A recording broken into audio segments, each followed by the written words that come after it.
The good news doesn't stop merely with Israel's strong military. It continues with Israel's strong economy.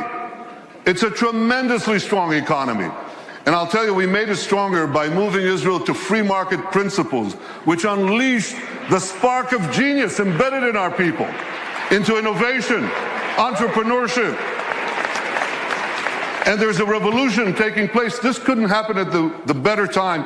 Look at the 10 leading companies in 2006. 5 energy companies, one IT company, Microsoft. And a mere 10 years later, 2016, a blink of an eye in historical terms, it's completely reversed. 5 IT companies, 1 energy company left. The true wealth is in innovation. You know these companies, Apple, Google, Microsoft, Amazon, Facebook. Guess what? They all have research centers in Israel. All of them. Major research centers. And they're not alone. There are hundreds more. And there's a reason. Something is going on. It's a great change. You want to hear jargon? It's one sentence.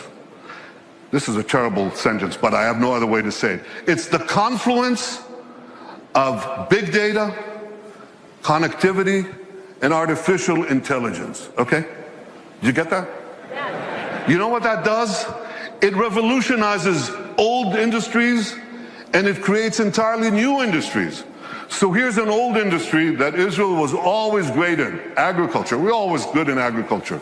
But now we have precision agriculture. You know what that is? See that drone in the sky? He's connected to a big database. And there are sensors in the field. And in the field, there's drip irrigation and drip fertilization. And now we can target, with this technology, the water that we give, the fertilizer that we give, down to the individual plant that needs it. That's precision agriculture. That's Israel.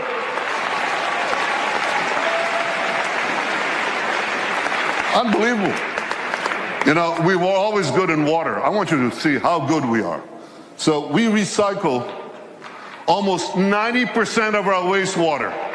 The next country with less than 20% is Spain. You can see how Israel, what it does for water, what it does for the environment.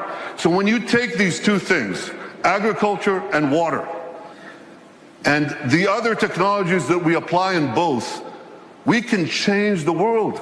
We are. We are. I just heard about an African woman in Africa has to walk 8 hours a day to give water to her children. 4 hours one way to a well, 4 hours back. And a young Israeli company brought in this technology that improves on Moses. You remember Moses? He brought water from a rock. They bring water from thin air. They bring water to Africa, to millions of people in Africa. Israeli technology. And I was just recently in India. That's my friend, Prime Minister Narendra Modi. Great friend. I'm showing him cherry tomatoes. This is in Gujarat, India. This is Israeli technology. And what I heard there was fantastic. Farmers came from the region. There's an experimental farm there and a place where Israel gives technology know-how to Indian farmers. 65% of India's population are farmers.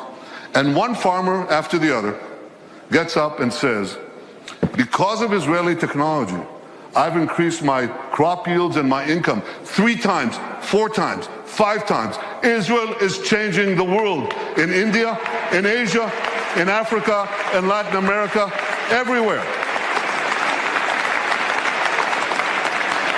These are the old industries. Now they're new industries. Israel is literally, how can I say this? Israel is literally driving the world. I'm talking about autonomous vehicles. Israel is a world leader in autonomous vehicles. 500 tech companies that sprang out almost instantaneously. And one of them, Mobileye, up there on the left, was just sold to Intel for the paltry sum of $15 billion. But the interesting thing is that Intel said to them, Here are the keys to our 30 worldwide autonomous vehicle businesses. You run it. Israeli technology is driving the world.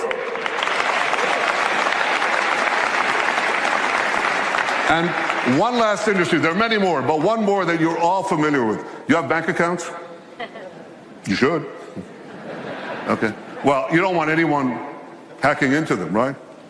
Or into your cars, or into the planes you ride. You need cyber security. Everybody needs cyber. Israel has become a world leader in cyber security. Look at how much they invest in the hundreds of Israeli startup companies, tremendous companies. But here's another factor that you should know. Israel's population is how much? Who knows? Class? 8 million. It's closer to 9, but it's about between 8 and 9 million. That's correct. And what percentage of that is of the world's population? Oh, come on.